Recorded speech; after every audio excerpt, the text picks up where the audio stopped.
ಜೈ ಚಾಮುಂಡೇಶ್ವರಿ, ಎಲ್ಲರಿಗೂ ನಮಸ್ಕಾರ. ಅಪ್ಪ, ಎಷ್ಟು ದಿನ ಆಗಿತ್ತು ನಾನು ಕನ್ನಡದ ರಿವ್ಯೂ ಹಾಕಿ. ಕನ್ನಡದ ರಿವ್ಯೂ ಹಾಕಬೇಕು ಅಂತ ತುಂಬಾ ಇಷ್ಟ, ಬಟ್ ತುಂಬ ಜನ ನೋಡಲ್ಲ, ಅದಕ್ಕೋಸ್ಕರ ನಾನು ಇಂಗ್ಲೀಷಲ್ಲೇ ಮಾಡ್ತೀನಿ. ಇವತ್ತು ಹೋಂಡಾ NX 500 ಬಗ್ಗೆ ಒಂದು ಡೀಟೇಲು ಓನರ್ಶಿಪ್ ರಿವ್ಯೂ. ನಾನು ಇವತ್ತಿನ ದಿನಕ್ಕೆ ಅಂತಂದರೆ 20ನೇ ತಾರೀಕಿಗೆ 26,000 ಕಿಲೋಮೀಟರ್ನ ನಾನು ಗಾಡಿನ ಆಲ್ರೆಡಿ ರೈಡ್ ಮಾಡಿದ್ದೀನಿ. ಈ ಓನರ್ಶಿಪ್ ಈ ಒಂದು ವರ್ಷದಲ್ಲಿ ಯಾವ ರೀತಿ ಇತ್ತು, ಏನಾದರೂ ನನಗೆ ಪ್ರಾಬ್ಲಮ್ಸ್ಗಳೇನಾದರೂ ಫೇಸ್ ಆಯಿತಾ, ಈ ಗಾಡಿ ನನಗೇನಕ್ಕೆ ತುಂಬ ಇಷ್ಟ ಆಯಿತು, ಇಲ್ಲಿ ಏನಾದರೂ ಸಮಸ್ಯೆಗಳಿದೆಯಾ ಅನ್ನೋದ್ರ ಬಗ್ಗೆ ನಾನು ವೀಡಿಯೋದಲ್ಲಿ ಫುಲ್ಲು ಡೀಟೇಲಾಗಿ ಹೇಳ್ಕೊಂಡು ಹೋಗ್ತೀನಿ. ಇನ್ನು ಗಾಡಿದು ಫೀಚರ್ಸ್ಗಳ ಬಗ್ಗೆ ಒಂದೊಂದನ್ನು ಎಕ್ಸ್ಪ್ಲೇನ್ ಮಾಡ್ತಾ ಹೋಗ್ತೀನಿ. ಮೊದಲೇದಾಗಿ ನನಗೆ ಈ ಗಾಡಿದು ಡಿಸ್ಪ್ಲೇ ತುಂಬ ಇಷ್ಟ ಆಯಿತು. ಈ ಡಿಸ್ಪ್ಲೇ ಬಂದು ಕಲರ್ ಡಿಸ್ಪ್ಲೇ ಆಗಿದೆ. ಜೊತೆಗೆ ನಿಮಗೆ ರೆವ್ ಮೀಟರ್ ತೋರಿಸುತ್ತೆ, ಸ್ಪೀಡ್ ತೋರಿಸುತ್ತೆ, ಗೇರ್ ತೋರಿಸುತ್ತೆ, ಟೈಮ್ ತೋರಿಸುತ್ತೆ. ಜೊತೆಗೆ ನಿಮಗೆ ಫ್ಯೂಲ್ ಎಫಿಷಿಯನ್ಸಿ ಕೂಡ ನಾವು ಚೆಕ್ ಮಾಡ್ಬೋದು, ಎಷ್ಟು ಬರ್ತಿದೆ ಫ್ಯೂಲ್ ಎಫಿಷಿಯನ್ಸಿ ಅಂತ ಕೂಡ ಚೆಕ್ ಮಾಡ್ಬೋದು. ಈ ಡಿಸ್ಪ್ಲೇದು ಇನ್ನೊಂದು ನನಗೆ ಬೆಸ್ಟ್ ಫ್ಯೂಚರ್ ಏನಿಸ್ತು ಅಂತಂದರೆ, ಇದ್ರ ಮೇಲ್ಗಡೆ ನಾನು ಬೋಬೋ ಅವ್ರದ್ದು ಮೊಬೈಲ್ ಹೋಲ್ಡರ್ನ ಹಾಕ್ಕೊಂಡಿದ್ದೀನಿ. ತುಂಬ ಬಿಸಿಲು ಬಂದಾಗ ನನ್ನ ಮೊಬೈಲಲ್ಲಿ ಆ ಮ್ಯಾಪೇ ಕಾಣಿಸಲ್ಲ, ಬಟ್ ಯಾವತ್ತೂ ನಂಗೆ ಡಿಸ್ಪ್ಲೇ ಆ ಥರ ಆಗಲಿ, ಎಷ್ಟೇ ಬಿಸಿಲಿರಲಿ ಡಿಸ್ಪ್ಲೇಲಿ ನಂಗೆ ನೀಟಾಗಿ ಪ್ರತಿಯೊಂದು ಕಾಣಿಸುತ್ತೆ. One of the best display ಅಂತ ನಾನು ಹೇಳೋಕ್ಕೆ ಇಷ್ಟಪಡ್ತೀನಿ. ತುಂಬ ಫ್ಯಾನ್ಸಿ ಆಗಿಲ್ಲ ಮತ್ತು ತುಂಬ ಕನ್ಫ್ಯೂಷನ್ ಆಗೂ ಇಲ್ಲ, ಸಿಂಪಲ್ ಆಗಿದೆ. ಕರೆಕ್ಟಾಗಿ ಏನು ಇನ್ಫಾರ್ಮೇಷನ್ ಬೇಕೋ ಅದನ್ನು ಕರೆಕ್ಟಾಗಿ ತೋರಿಸುತ್ತೆ. ಬ್ರೇಕ್ಸ್ ಬಗ್ಗೆ ಹೇಳೋದಾದರೆ, ಫ್ರಂಟು ಡ್ಯೂಯಲ್ ಡಿಸ್ಕ್ ಇದೆ, ಬ್ಯಾಕು ಸಿಂಗಲ್ ಡಿಸ್ಕ್ ಇದೆ. ಈ ಡಿಸ್ಕಲ್ಲಿ ಅವ್ರು ಕೊಡುವಂಥ ಒಂದು ಸ್ಟಾಕ್ ಬ್ರೇಕ್ ಪ್ಯಾಡ್ಸು ಫ್ರಂಟು ಸೂಪರಾಗಿದೆ, ಬ್ಯಾಕು ವರ್ಸ್ಟ್ ಆಗಿದೆ. ಸೊ ನಾನು ಫಸ್ಟು 6,000 ಕಿಲೋಮೀಟರ್ಸ್ಗೆ ನಂದು ರೇರ್ ಬ್ರೇಕ್ ಪ್ಯಾಡ್ಸು ಸೌದೋಯ್ತು. ನಾನು ಓಡಿಸೋ ಸ್ಟೈಲಿಗೆ ಸೌದೋಯ್ತು. ನಾನು ಅವಾಗ ಸರಿ, ಇದೇ ಒಳ್ಳೆ ಚಾನ್ಸು ಅಪ್ಗ್ರೇಡ್ ಮಾಡ್ಕೊಳ್ಳೋಕ್ಕೆ ಅಂದ್ಬಿಟ್ಟು EBC ಸಿಂಟೆಡ್ ಬ್ರೇಕ್ ಪ್ಯಾಡ್ಸ್ನ ಹಾಕ್ತೆ. ಅದಕ್ಕೆ ಮುಂಚೆನೂ ನಾನು ಹಳೆ ಬೈಕ್ಸ್ಗಳಿಗೆ ಹಾಕಿದೆ, ಇದಕ್ಕೂ ಹಾಕಿಸ್ದೆ.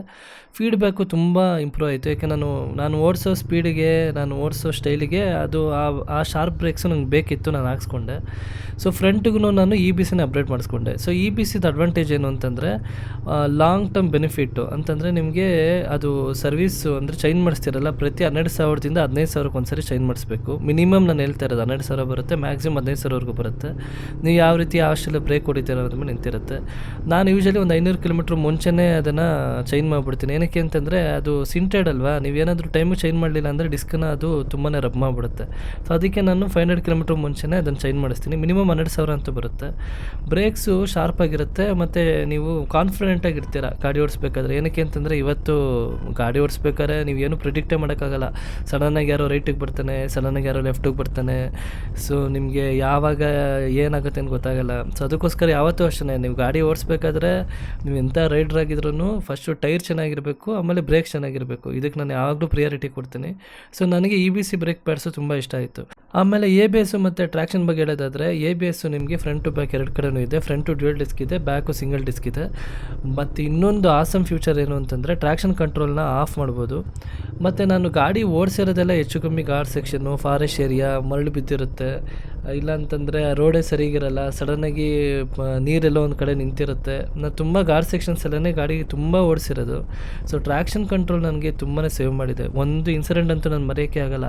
ಅದು ಯಾವುದೋ MRF ಜ್ಯಾಪರ್ ಕರ್ವ್ ಅಂತ ಒಂದು ಟೈರ್ ಹಾಕ್ಸಿದ್ದೆ, ಕಡಿಮೆ ದುಡ್ಡು ಒಂದು ಟೆಸ್ಟ್ ಮಾಡೋಣ ಅಂದ್ಬಿಟ್ಟು 150/70 R70 ಜ್ಯಾಪರ್ ಕರ್ವ್ ಅಂತ ಟೈರ್ ಬರುತ್ತೆ, ಅದನ್ನು ಹಾಕ್ಸ್ಬಿಟ್ಟು, ಅದು ರೇಡಿಯಲ್ ಟೈರು ಅಲ್ಲ, ಮಳೇಲಿ ಗಾಡಿ ಓಡಿಸ್ತಾ ಇದ್ದೀನಿ, ಗಾಡಿ ಒಂದು ಸ್ಕಿಡ್ಡಾಗಿ ವಾಪಸ್ ಹಿಂಗೆ ಬಂತವು. ಟ್ರ್ಯಾಕ್ಷನ್ ಕಂಟ್ರೋಲ್ ಇಲ್ಲ ಅಂದಿದ್ರೆ ಪಕ್ಕದ ರೋಡ್ಗೆ ಹೋಗ್ಬಿಡ್ತಿದ್ದೆ. ಸೊ ಟ್ರ್ಯಾಕ್ಷನ್ ಕಂಟ್ರೋಲ್ ಈ ಗಾಡಿಯಲ್ಲಿ ತುಂಬ ಚೆನ್ನಾಗಿದೆ. ಲೈಫ್ ಸೇವಿಂಗು ಒಂದು ಸೇಫ್ಟಿ ಫ್ಯೂಚರ್ ಅದು. ನಾನು ಯೂಶಲಿ ಆನ್ ಮಾಡಿ ಇಡ್ತೀನಿ, ಬೇರೆಯವ್ರಿಗೂ ಆನ್ ಮಾಡಿ ಅಂತಲೇ ಹೇಳ್ತೀನಿ.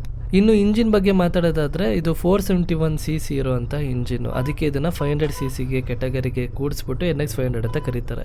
ಇದರಲ್ಲಿ 2 ಸಿಲಿಂಡರ್ ಇರುತ್ತೆ, 2 ಸ್ಪಾರ್ಕ್ ಪ್ಲಗ್ ಇರುತ್ತೆ. ಆ ಸ್ಪಾರ್ಕ್ ಪ್ಲಗ್ಗು ನಾರ್ಮಲ್ ಆಗಿರುತ್ತೆ. ನಾನೇನು ಮಾಡಿದೆ, ನಾರ್ಮಲ್ ಸ್ಪಾರ್ಕ್ ಪ್ಲಗ್ನ ತೆಗೆಸ್ಬಿಟ್ಟು ಇರಿಡಿಯಮ್ ಸ್ಪಾರ್ಕ್ ಪ್ಲಗ್ನ ಫಿಟ್ ಮಾಡಿಸ್ದೆ. ಇರಿಡಿಯಮ್ ಸ್ಪಾರ್ಕ್ ಪ್ಲಗ್ನ ಫಿಟ್ ಮಾಡಿಸಿದ್ಮೇಲೆ ನನ್ನ ಆಕ್ಸರೇಷನ್ನು ಮತ್ತು ನಂದು ಪಿಕಪ್ಪು, ಅದಾದಮೇಲೆ ನನಗೆ ಎಲ್ಲೂ ಇಗ್ನಿಷನ್ ಮಿಸ್ ಮ್ಯಾಚ್ ಆಗೋದು ಆ ಥರ ಏನೂ ಆಗಿಲ್ಲ. ಸೊ ಇರಿಡಿಯಮ್ ಸ್ಪಾರ್ಕ್ ಪ್ಲಗ್ದು ಅದು ಅಡ್ವಾಂಟೇಜು. ಇನ್ನೊಂದೇನು ಅಂತಂದರೆ, ಇರಿಡಿಯಮ್ ಸ್ಪಾರ್ಕ್ ಪ್ಲಗ್ಗು ನಿಮಗೆ ಲಾಂಗ್ ಲೈಫು, ಅಂದರೆ 50,000, 60,000, 70,000ವರೆಗೂ ಓಡಿಸ್ಬೋದು. ಅದ್ರ ಜೊತೆಗೆ ಒಳಗಡೆ ಏರ್ ಫಿಲ್ಟ್ರು ನಾರ್ಮಲ್ ಆಗಿರೋದು ಕೊಟ್ಟಿದ್ದು, ಅದನ್ನು ತೆಗಿಸ್ಬಿಟ್ಟು ನಾನು BMC ಪರ್ಫಾರ್ಮೆನ್ಸ್ ಏರ್ ಫಿಲ್ಟ್ರನ್ನ ಫಿಟ್ ಮಾಡಿಸ್ದೆ. So BMC performance air filter fit ಮಾಡಿಸ್ದಾಗ ಏನಾಯಿತು, ನಿಮಗೆ ಈ ಕಡೆ ಸ್ಪಾರ್ಕೂ ಕರೆಕ್ಟಾಗಿ ಆಗ್ತಿದೆ, ಜೊತೆಗೆ ನಾನು ಏರ್ ಕೂಡ ಜಾಸ್ತಿ ಇನ್ಕ್ರೀಸ್ ಮಾಡಿದೆ. ಸೊ ಫ್ಯೂಲ್ ಕೂಡ ಕೊಡ್ತಾಯಿದ್ದೀನಿ. ಸೊ ಇಗ್ನಿಷನು ಕಂಪ್ಲೀಟಾಗಿ ಆಗುತ್ತೆ, ಬರ್ನ್ ಕೂಡ ಕಂಪ್ಲೀಟಾಗಿ ಆಗುತ್ತೆ. ಇದರಿಂದ ನಿಮಗೆ ಆಕ್ಸಲೇಷನ್ ಲೆವೆಲ್ ಕೂಡ ಇನ್ಕ್ರೀಸ್ ಆಗುತ್ತೆ. ಸೊ BMC ಏರ್ ಫಿಲ್ಟರ್ದು ಅಡ್ವಾಂಟೇಜ್ ಹೇಳಬೇಕು ಅಂತಂದರೆ ಇದನ್ನು ನಾನು 1,00,000 ಕಿಲೋಮೀಟರ್ ಗಂಟ ಓಡಿಸ್ಬೋದು. ನಾನು ಆಲ್ರೆಡಿ ಪ್ರೀವಿಯಸ್ ಬೈಕ್ಸಲ್ಲಿ ಕೂಡ ಹಾಕ್ಸಿದ್ದೆ, ಈ ಬೈಕಲ್ಲಿ ಕೂಡ ಹಾಕ್ಸಿದ್ದೀನಿ.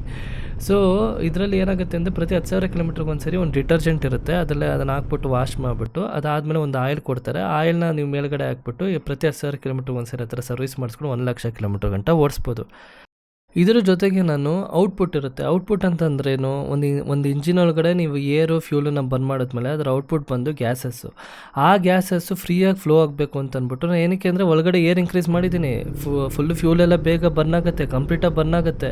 ಅಷ್ಟು ಗ್ಯಾಸ್ಗಳು ಇವಾಗ ಫ್ರೀಯಾಗಿ ಫ್ಲೋ ಆಗಬೇಕು. ಅದಕ್ಕೆ ನಾನು ಏನು ಮಾಡಿದ್ದೀನಿ, ಒರಿಜಿನಲ್ ಎಕ್ಸಾಸ್ಟನ್ನ ಫುಲ್ಲು ಬಿಚ್ಚಿಸ್ಬಿಟ್ಟು ಅದು ಹೆವಿ ಎಕ್ಸಾಸ್ಟು, ಆ ಹೆವಿ ಎಕ್ಸಾಸ್ಟು ಭಾರ ಆಗಿರೋ ಎಕ್ಸಾಸ್ಟನ್ನ ಫುಲ್ಲು ಬಿಚ್ಚಿಸಿ full free flow exhaust full system ಎಕ್ಸಾಸ್ಟನ್ನು ಫಿಟ್ ಮಾಡಿಸಿದ್ದೀನಿ.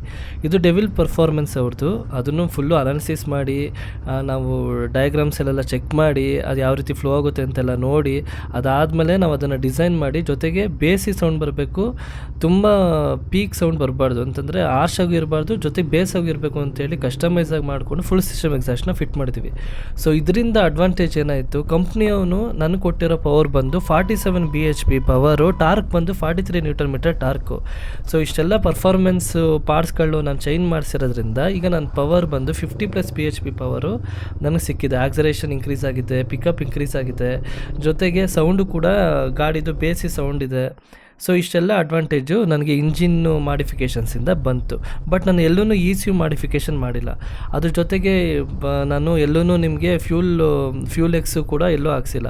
ನೋಡಿ, ಫ್ಯೂಲ್ ಎಕ್ಸ್ ಯಾವಾಗ ಬೇಕಾಗುತ್ತೆ ಅಂತಂದರೆ ನಾನು ಏನಾದರೂ ಫುಲ್ಲು ಹೈ ಆಲ್ಟಿಟ್ಯೂಡ್ ಏರಿಯಾದಲ್ಲೇ ಇಡ್ತೀನಿ ಅಂತಂದರೆ, ತುಂಬ ಮೇಲ್ಗಡೆ ಜಾಗದಲ್ಲೇ ಇಡ್ತೀನಿ, ಒಂದು 6,000 ಮೀಟರ್ 5,000 ಮೀಟರ್ ಎಬೋದಲ್ಲೇ ಇರ್ತೀನಿ, ಹಿಮಾಚಲ್ ಪ್ರದೇಶ ಎಲ್ಲ ಅಂಥ ಜಾಗದಲ್ಲಿ ಇಡ್ತೀನಿ ಅಂತಂದಾಗ ಆವಾಗ ನನಗೆ ಪಿಕಪ್ಪು ಕರೆಕ್ಟಾಗಿ ಸಿಗ್ತಿಲ್ಲ. ಈಗ 47 48 bhp ಪವರ್ ಕೊಟ್ಟಿದ್ದಾರೆ, ಆ ಪವರ್ ಕರೆಕ್ಟಾಗಿ ಬರ್ತಿಲ್ಲ ಅಂದಾಗ ನಾನು ಫ್ಯೂಲ್ ಎಕ್ಸ್ ಯೂಸ್ ಮಾಡಬೇಕು. ಬಟ್ ಈ ಗಾಡಿಗೆ ಆ ಥರ ಏನು ಪವರ್ ಇಲ್ಲ. ಮೋರೆವರ್ ನಾನು ಎಲ್ಲೂ ತುಂಬ ಟಾಪಿಗೂ ಹೋಗಲ್ಲ, ನಾನು ತುಂಬ ಟಾಪಿಗೆ ಹೋದಾಗಲೂ ಎಲ್ಲೂ ನಂಗೆ ಪವರು ಡ್ರಾಪ್ ಆಗಿಲ್ಲ. ಸೊ ಅದಕ್ಕೋಸ್ಕರ ಫ್ಯೂಲ್ ಎಕ್ಸು ನನಗೆ ಯೂಸ್ ಇಲ್ಲ. ಜೊತೆಗೆ first second third fourth fifth gear power ಎಲ್ಲ ಕರೆಕ್ಟಾಗಿರೋದ್ರಿಂದ ನಾನು ಹಳೆ ಅಡ್ವೆಂಚರ್ 390 ಥರ ಫಸ್ಟು 2 ಗೇರ್ಸು ಒಂಥರ ಆಕ್ಸಿಲೇಟರ್ ಕೊಡಲೇಬೇಕು, ಕೊಟ್ಟಿಲ್ಲ ಅಂದರೆ ಗಾಡಿ ಎಲ್ಲೋ ಮಧ್ಯೆ ನಿಂತ್ಕೊಂಡ್ಬಿಡ್ತಿತ್ತು. ಆ ಥರ ಎಲ್ಲ ಪ್ರಾಬ್ಲಮ್ಸ್ ಇಲ್ಲ. ಅದಕ್ಕೋಸ್ಕರ ಫ್ಯೂಲ್ ಎಕ್ಸ್ ಕೂಡ ನಾನು ಎಲ್ಲೂ ಯೂಸ್ ಮಾಡಿಲ್ಲ.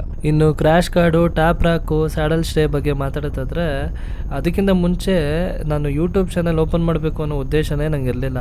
ನಾನು ಈ ಚಾನಲ್ ಓಪನ್ ಮಾಡಿದ್ದು ಮೇಯ್ನ್ ರೀಸನ್ ಬಂದು, ಯಾರಾದರೂ Honda NX 500 ಇಲ್ಲ ಯಾವ್ದಾದ್ರು ಅಡ್ವೆಂಚರ್ ಬೈಕ್ ತೊಗೊಂಡ್ರೆ ಅವ್ರಿಗೆ ವ್ಯಾಲ್ಯೂ ಫಾರ್ ಮನಿ ಪ್ರಾಡಕ್ಟ್ಸು ಗೊತ್ತಾಗಬೇಕು, ಯಾರು ನಂತರ ಮಿಸ್ ಗೈಡ್ ಆಗಬಾರ್ದು ಅಂತ ಉದ್ದೇಶಕ್ಕೋಸ್ಕರ ಚಾನಲ್ ಓಪನ್ ಮಾಡಿದ್ದು. ನಾನು ಸ್ಟಾರ್ಟಿಂಗ್ ಈ ಬೈಕ್ ತೊಗೊಂಡಾಗ ಎಲ್ಲ ಮಿಸ್ಗೈಡ್ ಮಾಡೋರೇ. ಅಂತಂದರೆ ಇನ್ನೊಬ್ಬ ಯಾರೋ Honda NX 500 ತೊಗೊಂಡಿದ್ದವನು ನಾನು ಮಿಸ್ಗೈಡ್ ಮಾಡ್ತಿದ್ದ, ಹೋಂಡಾ ಶೋರೂಮ್ ಅವರು ಮಿಸ್ಗೈಡ್ ಮಾಡ್ತಿದ್ರು. ಏನು ನೀನು ನನಗೆ ಕ್ರ್ಯಾಶ್ ಕಾರ್ಡು ಹೇಳು ಅಂತಂದರೆ 25,000 ಆಯಿತು, ಟಾಪ್ ರ್ಯಾಕು ಮತ್ತು ಸ್ಯಾಡಲ್ ಸ್ಟೇ ಹೇಳು ಅಂತಂದರೆ ಅದಕ್ಕೊಂದು 30,000, ನನಗೆ ಫುಲ್ಲು ಸೆಟ್ ಬೇಕು ಅಂತಂದರೆ 1,00,000, ಟಾಪ್ ಬಾಕ್ಸ್ ಹೇಳು ಅಂದರೆ 30,000, ಆಮೇಲೆ ನಿಮಗೆ ಒಂದು ಆಕ್ಸ್ಲೈಟ್ ಬೇಕು ಅಂತಂದರೆ ಒಂದು 25,000 30,000 ಎಲ್ಲ ಇಷ್ಟ ಬಂದಂಗೆ ರೇಟ್ ಹೇಳ್ತಿದ್ರು. ಆಮೇಲೆ ಲೋಕಲ್ ಪ್ರಾಡಕ್ಟ್ಸು ಹಾಕ್ಸ್ತೀನಿ ಅಂತಂದರೆ, ನೀವೇನೋ ಕ್ರ್ಯಾಶ್ ಕಾರ್ಡ್ ಲೋಕಲ್ ಪ್ರಾಡಕ್ಟ್ಸ್ ಹಾಕ್ಸಿದ್ರೆ ಅದು ರೋಡಲ್ಲೇ ಕಟ್ಟಾಗುತ್ತೆ, ಚಾಸಿ ಕಟ್ಟಾಗುತ್ತೆ, ಬೈಕ್ ಆಕ್ಸಿಡೆಂಟ್ ಆಗುತ್ತೆ ಅಂತ ಅನ್ನೋದು ಇವೆಲ್ಲ ಮಾಡ್ತಿದ್ರು.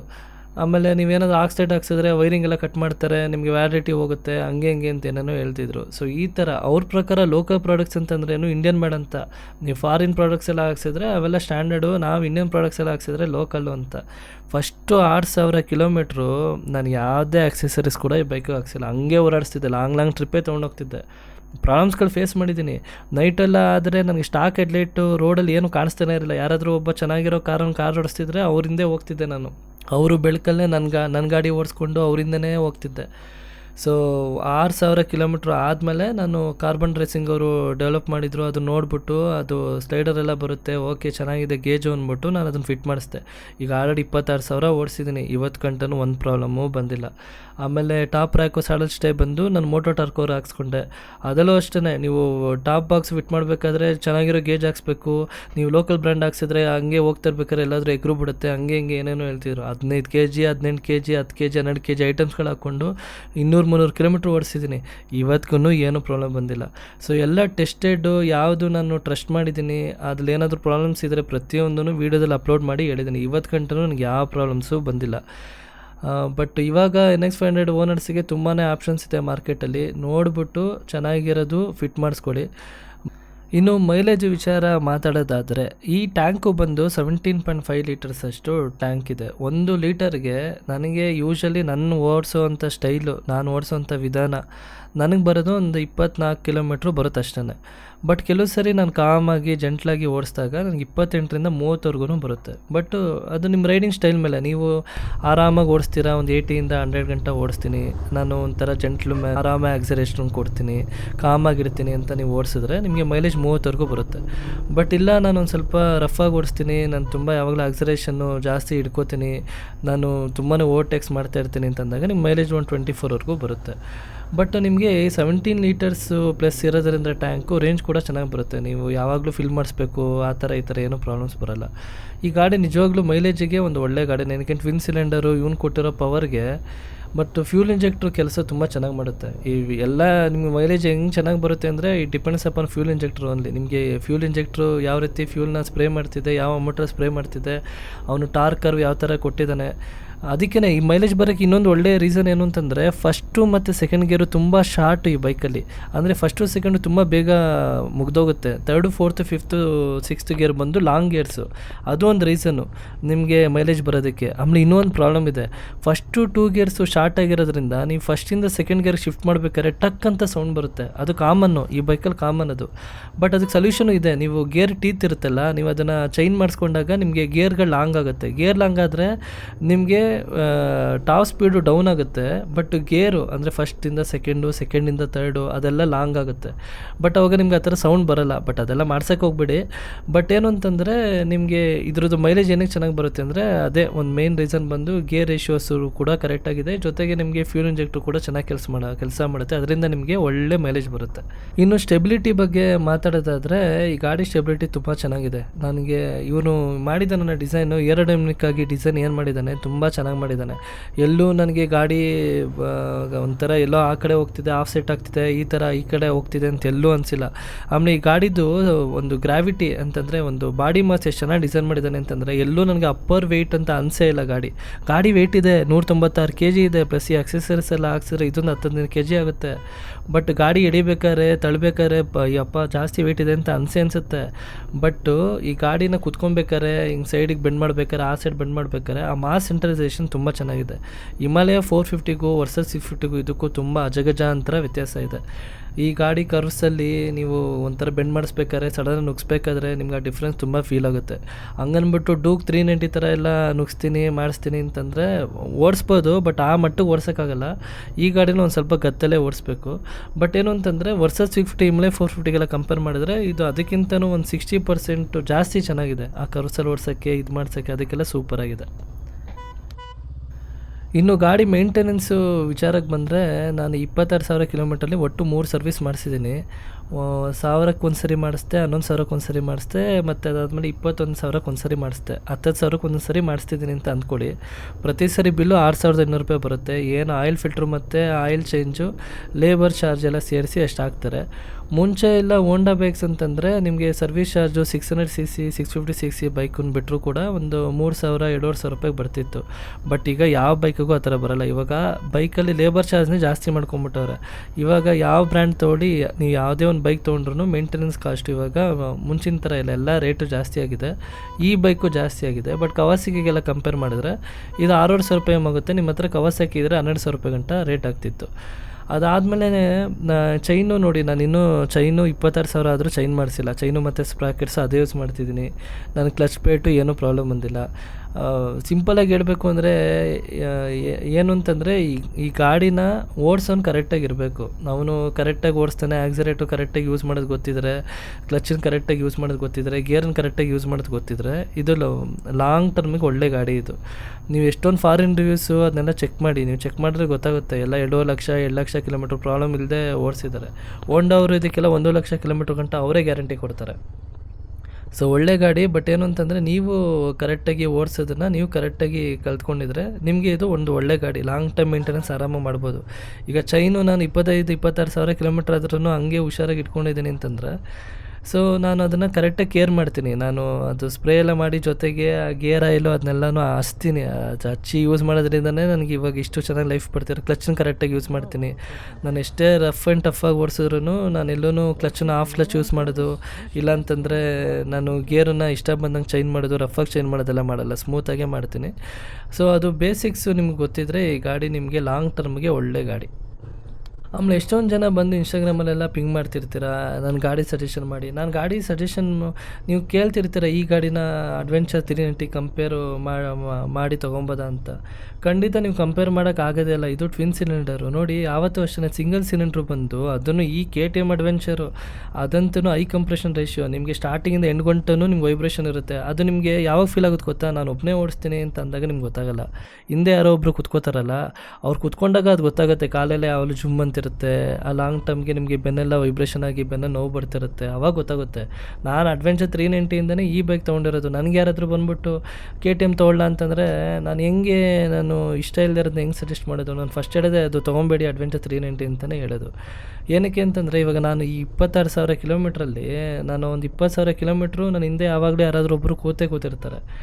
ಎಲ್ಲೂ ನಮಗೆ ಅವರು ನನಗೆ ನೋವಾಗ್ತಿದೆ, ನನ್ನ ಕೈಲಿ ಆಗ್ತಿಲ್ಲ ಅಂತ ಯಾವತ್ತೂ ಅಂದಿಲ್ಲ. ಅಯ್ಯೋ, ಅಡ್ವೆಂಚರ್ 390ಲಂತೂ ನಾನು ಇಷ್ಟು ಎಕ್ಸ್ಪೀರಿಯೆನ್ಸ್ ಇಟ್ಕೊಂಡು ಅಷ್ಟು ಚೆನ್ನಾಗಿ ಬೈಕ್ ಮೇಂಟೆನೆನ್ಸ್ ಮಾಡ್ಕೊಂಡು ಹೋದ್ರೂ ನನಗೆ 32,000 ಕಿಲೋಮೀಟ್ರಿಗೆ ಅದು ಕೊಟ್ಟಿರೋ ಪ್ರಾಬ್ಲಮ್ಸ್ ಅಷ್ಟಿಷ್ಟು ಕೊಟ್ಟಿಲ್ಲ. ಆ ಇಂಜಿನ್ ಕಡೆ ಆ ಬೇರಿಂಗ್ ಹೋಯ್ತು, ಅದೋಯ್ತು, ಕ್ರ್ಯಾಂಕ್ ಹೋಯ್ತು. ಆಮೇಲೆ ಒಂದನ್ನು ರೆಡಿ ಮಾಡಿಸಿದ್ರೆ ಇನ್ನೊಂದು ಪ್ರಾಬ್ಲಮ್ಮು, ಇದನ್ನು ರೆಡಿ ಮಾಡಿಸಿದ್ರೆ ಬೋರಲ್ಲಿ ಏನೋ ಪ್ರಾಬ್ಲಮ್ ಬಂತು, ಅದೇನೋ ಚೈನ್ ಒಳಗಡೆ ಸೌಂಡ್ ಬರ್ತಿದೆ. ನನಗೆ ಆ ಗಾಡಿ ತೊಗೊಂಡು ಯಾಕಾದ್ರು ತೊಗೊಂಡು ನಾವು ಸ್ಟಾರ್ಟಿಂಗ್ ಎಷ್ಟು ಮಜಾ ಮಾಡ್ತಿದ್ನೋ ಎಂಡಲ್ಲಿ ಅಷ್ಟೇ ನನಗೆ ನೋವನ್ನು ಕೊಟ್ಟಿದೆ. ಸೊ ರಿಲಯಬಿಲಿಟಿಗೆ ನಿಜವಾಗ್ಲೂ KTM ಒಳ್ಳೆ ಬೈಕ್ ಅಲ್ಲ. ನಾನು ಅದನ್ನ ಎಷ್ಟೇ ಚೆನ್ನಾಗಿ ನೋಡಿಕೊಂಡ್ರು ನಾಳೆ ಒಂದು ದಿವಸ ಪ್ರಾಬ್ಲಮ್ ಕೊಡುತ್ತೆ ಅಂತ ನಂಗೆ ಗೊತ್ತಿರುತ್ತೆ. ಅದು ನಾನು ಹೆಂಗೆ ಸಜೆಸ್ಟ್ ಮಾಡಲಿ? ಬಟ್ ಇದು ಹೋಂಡಾ ಅವ್ರದ್ದು ಹಂಗಲ್ಲ. ಇದು ಕಂಪ್ರೆಷನ್ ರೇಷಿಯೋ ತುಂಬ ಕಡಿಮೆ ಇದೆ. ಇದು ಇಂಜಿನ್ ತುಂಬ ಸ್ಟ್ರೆಸ್ ಆಗಲ್ಲ. ನಿಮ್ಗೆ ಲಾಂಗ್ ಟರ್ಮ್ಗೆ ಇದು ಒಂದು ಒಳ್ಳೆ ಗಾಡಿ. ಅದಾದಮೇಲೆ ಮೈಲೇಜ್ ಕೊಡುತ್ತೆ, ನಿಮಗೆ ಒಳ್ಳೆ ಸೇಫ್ಟಿ ಫ್ಯೂಚರ್ಸ್ ಕೊಟ್ಟಿದ್ದಾರೆ. ಜೊತೆಗೆ ನಿಮಗೆ ಗಾಡಿ ಮಾಸ್ ಸೆಂಟ್ರಲೈಸೇಷನ್ ಚೆನ್ನಾಗಿದೆ. ಆಮೇಲೆ ಇದು ಫರ್ಗಿವಿಂಗ್ ಬೈಕು. ನಿಮಗೆ ಆಕ್ಸಲೇಷನ್ ಕೊಟ್ಟ ತಕ್ಷಣ ಕಿತ್ಕೊಂಡೇನು ಹೋಗಲ್ಲ. ಏನಕ್ಕೆ ಗೇರ್ ರೇಷಿಯೋಸ್ಗಳೆಲ್ಲ ತುಂಬ ಚೆನ್ನಾಗಿದೆ, ಟಾರ್ಕ್ ಚೆನ್ನಾಗಿದೆ, ಆರಾಮಾಗಿ ಎಳ್ಕೊಂಡು ನಿಧಾನ ಕರ್ಕೊಂಡು ಹೋಗುತ್ತೆ. ಅದಕ್ಕೇ ಇದಕ್ಕೆ ಏಜಿಗೂ ಮತ್ತು ಬೈಕಿಗೂ ಏನು ಹೆದರ್ಕೊಳ್ಳೋ ಅವಶ್ಯಕತೆ ಇಲ್ಲ. ಈಗ ನೀವು 35-30 ಈ ಗಾಡಿ ತೊಗೊಬೋದು. ಇವನು 18-19 ಇದ್ರೂ ತೊಗೊಬೋದು. 45-50 ಏಜ್ ಇದ್ರೂ ತೊಗೊಬೋದು. ಏನಕ್ಕೆ ಅಂದರೆ ಈ ಬೈಕು ಆ ಥರ. ಈ ಬೈಕು ನಾನು ತೊಗೊಂಡು ನಾನೇನಾದರೂ ಕೊಟ್ಬಿಟ್ರೆ ನನಗೆ ಬೇಜಾರಾಗುತ್ತೆ. ಆ ಥರ ಗಾಡಿ ಇದು. ಈ ಗಾಡಿ ಕೊಡೋನು ಯಾರು ಅಂತಂದರೆ, ಈ ಗಾಡಿ ಕೊಟ್ಬಿಟ್ಟು ಇದಕ್ಕಿಂತನೂ ಹೈಯರ್ ವರ್ಷನ್ನು ಆಫ್ರಿಕಾ ಟ್ವಿನ್ನು ಇಲ್ಲಾಂತಂದರೆ ಟ್ರಾನ್ಸ್ಲ್ಯಾಬ್ 750 ಆ ಥರ ತೊಗೊಳೋನು ಕೊಟ್ಕೋತಾನೆ ಅಷ್ಟೇ. ಇಲ್ಲ ಈ ಬೈಕ್ ಇಟ್ಕೊಂಡು ಇನ್ನೊಂದು ಸ್ಪೋರ್ಟ್ಸ್ ಬೈಕು ತೊಗೊಂಡು ಇಟ್ಕೊಬೋದು. ಈಗ ಬೈಕನ್ನು ಕೊಟ್ಬಿಟ್ಟು ನಾನು ಯಾವುದೇ ಬೈಕ್ ತೊಗೊಂಡ್ರೂ ನಂಗೆ ಖುಷಿ ಆಗೋಲ್ಲ. ಸ್ಪೋರ್ಟ್ಸ್ ಬೈಕ್ ಏನೋ ತೊಗೊಂಬಿಟ್ರೆ ನನಗೆ ಬೇಜಾರಾಗುತ್ತೆ. ಸೊ ಈಗ ನನ್ನ ಫ್ರೆಂಡ್ ಇಬ್ಬರು ಜೊತೆಗೆ ಬೈಕ್ ತೊಗೊಂಡ್ವಿ. ಅವನು RH 457 ಪ್ರೀಲೇ ಬೈಕ್ ತೊಗೊಂಡ, ನಾನು ಇದನ್ನು ತೊಗೊಂಡೆ.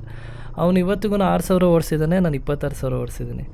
ಸೊ ಅದೇ ಡಿಫ್ರೆನ್ಸು. ನಿಮಗೆ ಅದು ಆ ಗಾಡಿ ತೊಗೊಂಡ್ರೆ ನೋಡೋರಿಗೆಲ್ಲರಿಗೂ ಏನು ಗುರು ಗಾಡಿ ಹಿಂಗಿದೆ ಅಂತ ಅನಿಸುತ್ತೆ. ಈ ಗಾಡಿ ನೀವು ಓಡಿಸ್ತಿದ್ರೆ ನಿಮ್ಗೆ ಖುಷಿ ಕೊಡುತ್ತೆ. ಒಳ್ಳೆ ಗಾಡಿ ಗುರು, ಹಿಂದೆ ಕೂತ್ಕೊಳ್ಳೋರ್ಗೂ ಖುಷಿ ಆಗುತ್ತೆ, ಏನು ಕಂಫರ್ಟ್ ಇದೆ ಅನಿಸುತ್ತೆ. ಸೊ ಬೈಕು ನೀವು ಪರ್ಪಸನ್ನು ಅರ್ಥ ಮಾಡಿಕೊಂಡು ತೊಗೊಳ್ಳಿ. ಇವಾಗ ಅವನು ನಾನು ಕೇಳ್ತಿದ್ದ, ನಾನು ಈ ಗಾಡಿ ಕೊಟ್ಬಿಡ್ತೀನಿ RH 457, ನಾನು ಹೋಂಡಾ ಯಾವ್ದಾದ್ರು ಇದ್ದರೆ ಹೇಳು ಅಂತ ಕೇಳ್ತಿದ್ದ. ಬಟ್ ಈ ಗಾಡಿನ ಯೂಶಲಿ ಯಾರು ತೊಗೊಂಡವರು ಸೇಲ್ ಮಾಡಲ್ಲ. ಸೊ ಆ ಥರ ಬೈಕ್ ಇದು. ಸೊ ಒಂದು ಒಳ್ಳೆ ಬೈಕು. ಬಟ್ ಹಿಮಾಲಯ 450 ಅದು ಚೆನ್ನಾಗಿದೆ. ಬಟ್ ಏನು ಅಂತಂದರೆ ಅಪ್ಪರ್ ವೆಯ್ಟು ಜಾಸ್ತಿ, ನಿಮಗೆ ಅದು ಬೆಂಡ್ ಹೊಡಿಯೋಕ್ಕೆ ಸ್ವಲ್ಪ ಕಷ್ಟ ಆಗುತ್ತೆ.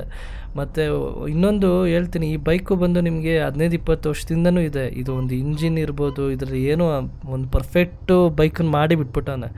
ನಿಮಗೆ ರಾಯಲ್ ಎನ್ಫೀಲ್ಡು ಇದೇ ಲೆವೆಲಿಗೆ ಬರಬೇಕು ಅಂದರೆ ಅವ್ರು ಇನ್ನೂ ಒಂದು 10 ಇಟರೇಷನ್ ಅಂದರೆ ಇನ್ನೂ ಒಂದು 10 ವರ್ಷನ್ಸ್ಗಳಲ್ಲಿ ಅವ್ರು ಚೆಕ್ ಮಾಡಬೇಕು. ಏನಕ್ಕೆ ನನ್ನ ಫ್ರೆಂಡ್ ಹತ್ರ ಒಂದು 3 ಜನ ಹತ್ರ ಆಲ್ರೆಡಿ ಇದೆ ಹಿಮಾಲಯ 450. ಅವ್ರು ಆಲ್ರೆಡಿ ಹ್ಯಾಂಡಲ್ಲು, ಕೋನ್ ಸೆಟ್ಟು ಅದು ಇದು ತುಂಬ ಪ್ರಾಬ್ಲಮ್ಸ್ಗಳು ಫೇಸ್ ಮಾಡ್ತಿದ್ದಾರೆ. So one of the best bike. ಇದನ್ನು ಟ್ವಿನ್ ಸಿಲಿಂಡರ್ನ ಸಿಂಗಲ್ ಸಿಲಿಂಡರ್ ನಾನು ಯಾವತ್ತೂ ಕಂಪೇರ್ ಮಾಡಲ್ಲ. ಇವತ್ತಿನಿರೋ ಮಾರ್ಕೆಟಲ್ಲಿ 500 cc ಇದೊಂದೇ ಇವಾಗಿರೋದು. ನೆಕ್ಸ್ಟು BMW ಅವ್ರದ್ದು ಬೈಕ್ ಬರುತ್ತೆ. ಸೊ ಅದಕ್ಕೆ ಬೇಕು ಅಂದರೆ ಇದಕ್ಕೆ ಕಂಪೇರ್ ಮಾಡ್ಕೋಬೋದು. ನೆಕ್ಸ್ಟ್ ಅಪ್ರಿಲೋ ಅವ್ರದ್ದು ಅದೇ ಇಂಜಿನ್ ಹಾಕ್ಕೊಂಡು ಅವರೂ ಟೂರಿಂಗ್ ಬೈಕು ಇಲ್ಲ ಅಡ್ವೆಂಚರ್ ಬೈಕ್ ಬಿಡ್ತಾರೆ, ಅದಕ್ಕೆ ಕಂಪೇರ್ ಮಾಡ್ಬೋದು. ಬಟ್ ಸಿಂಗಲ್ ಸಿಲಿಂಡರ್ಗೆ ಇದಕ್ಕೆ ಕಂಪೇರ್ ಮಾಡೋಕ್ಕಾಗಲ್ಲ. ಇನ್ನು ಕೊನೆಯದಾಗಿ ಹೇಳಬೇಕು ಅಂತಂದರೆ ನಾನು ಒಂದೇ ಹೇಳೋದು ಈ ಬೈಕನ್ನು ಯಾರಾದರೂ ತೊಗೊಳ್ಳಿ. ನನಗೆ ಯೂಶಲಿ ಯಾರಾದರೂ ನಾನು ಬೈಕ್ ತೊಗೋತೀನಿ ಅಂತ ಮೆಸೇಜ್ ಮಾಡಿದ್ರು ಕೂಡ ನಾನು ಫಸ್ಟ್ ಹೇಳೋದು ಅದನ್ನೇ, ಮೊದಲು ಚೆನ್ನಾಗಿರೋ ಗೇರ್ಸ್ ತೊಗೊಳ್ಳಿ ಅಂತ. ನೀವು ಎಂಥ ಒಳ್ಳೆಯ ರೈಡರ್ಸ್ ಆಗಿರಿ, ನೀವು ಎಷ್ಟೇ ಚೆನ್ನಾಗಿ ಓಡಿಸಿ, ನಾನು ಇಷ್ಟು 1000 ಕಿಲೋಮೀಟ್ರ್ ಗಾಡಿ ಓಡಿಸಿದ್ರೆ ಮುಂಚೆ ಏನು ಗಾಡಿ ಇಟ್ಕೊಂಡಿದ್ದೀನಿ, ಅವಾಗೆಲ್ಲ ಎಕ್ಸ್ಪೀರಿಯೆನ್ಸ್ ಆಗಿರೋ ತುಂಬಾ ಇದೆ. ನಾವು ಎಷ್ಟೇ ಚೆನ್ನಾಗಿ ಓಡಿಸಿದ್ರು ಮುಂದೆ ಬರೋನು ಏನೋ ಒಂದು ತಪ್ಪು ಮಾಡ್ಕೊಂಡೇ ಬಿಡ್ತಾನೆ. ಇಲ್ಲಾಂತಂದರೆ ಸಡನ್ನಾಗಿ ನಮಗೆ ತೊಂದರೆ ಆಗೋ ಥರ ಅವ್ರು ಓಡಿಸಿರ್ತಾರೆ. ಅದಕ್ಕೋಸ್ಕರ ನೀವು ಈ ಗಾಡಿಗೆ ಏನು ಇನ್ವೆಸ್ಟ್ಮೆಂಟ್ ಮಾಡ್ತಿದ್ದೀರ, ನಿಮ್ಮ ಬಾಡಿಗೆ ಇನ್ವೆಸ್ಟ್ ಮಾಡ್ಕೊಂಡ್ರೆ ಅದು ಯಾವತ್ತೂ ವೇಸ್ಟ್ ಆಗೋಲ್ಲ. ಚೆನ್ನಾಗಿರೋ ಜಾಕೆಟ್ ತೊಗೊಳ್ಳಿ, ಚೆನ್ನಾಗಿರೋ ಪ್ಯಾಂಟ್ ತೊಗೊಳ್ಳಿ, ಚೆನ್ನಾಗಿರೋ ಗ್ಲೌಸ್ ತೊಗೊಳ್ಳಿ, ಚೆನ್ನಾಗಿರೋ ಶೂ ತೊಗೊಳ್ಳಿ, ಚೆನ್ನಾಗಿರೋ ಹೆಲ್ಮೆಟ್ ತೊಗೊಳ್ಳಿ. ಇಷ್ಟೇ ಮುಗ್ದೋಯ್ತು. ಅಟ್ಲೀಸ್ಟು ನೀವು ಲೆವೆಲ್ 2 ಎಲ್ಲ ಕಡೆನೂ ತೊಗೊಂಡಿಲ್ಲ ಅಂತಂದ್ರೂ ಅಟ್ಲೀಸ್ಟು ನೀವು ಶೋಲ್ಡರು, ಆರ್ಮ್ಸು, ಆಮೇಲೆ ಬ್ಯಾಕ್ಗೆ ಲೆವೆಲ್ 2 ತೊಗೊಳ್ಳಿ, ಮತ್ತು ಮಂಡಿ ಚಿಪ್ಪಿಗೆ ಲೆವೆಲ್ 2 ತೊಗೊಳ್ಳಿ. ಅದಾದ್ರೂ ಮಿನಿಮಮ್ಮು ತೊಗೊಳ್ಳಿ. ನಿಮ್ಗೆ ಖಂಡಿತ ಹೆಲ್ಪ್ ಆಗುತ್ತೆ. ಏನಕ್ಕೆ ಅಂತಂದರೆ ಅನ್ಪ್ರಿಡಿಕ್ಟೇಬಲು. ನೀವು ಯಾವತ್ತೂ ಇಂಡಿಯನ್ ರೋಡ್ಸನ್ನು ನಂಬ್ಕೊಂಡು ನೀವು ಗಾಡಿ ಓಡ್ಸೋಕ್ಕಾಗಲ್ಲ. ಸೊ ಒಂದು ಒಳ್ಳೆ ಗೇರ್ಸಿಗೆ ಇನ್ವೆಸ್ಟ್ಮೆಂಟ್ ಮಾಡಿ. ನಿಮ್ಗೆ ಏನಾದ್ರು ಡೌಟ್ಸು ಈ ವಿಡಿಯೋದಲ್ಲಿ ಇಷ್ಟು ಕೇಳಿದ್ಮೇಲೆ ಏನಾದ್ರು ಡೌಟ್ಸ್ ಇದ್ದರೆ ನನಗೆ ಮೆಸೇಜ್ ಮಾಡಿ, ನಾನು ಖಂಡಿತ ರಿಪ್ಲೈ ಮಾಡ್ತೀನಿ. ಜೈ ಚಾಮುಂಡೇಶ್ವರಿ.